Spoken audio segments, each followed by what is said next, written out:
सर्द हवाएं और ये धुंधली रात, ये सर्द हवाएं और ये धुंधली रात मुझसे एक सवाल पूछे। आज फिर से अकेले खड़े हो या आज फिर से अकेले खड़े हो या किसी के इंतजार में हो क्या? आज फिर से उनके प्यार में हो ना, उनके प्यार में हो ना। डीजे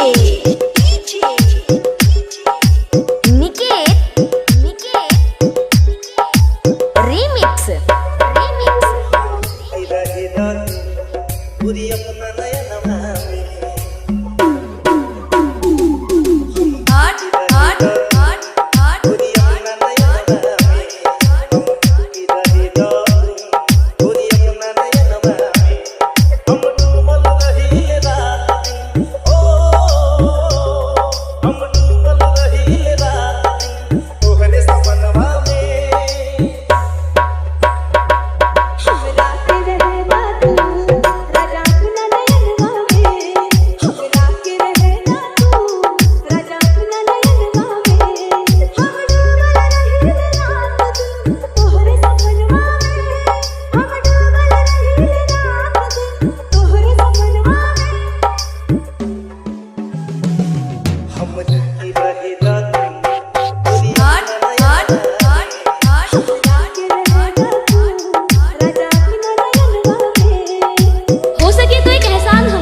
नजर में अगर आए तो भी देख, हमें नजरअंदाज न करना।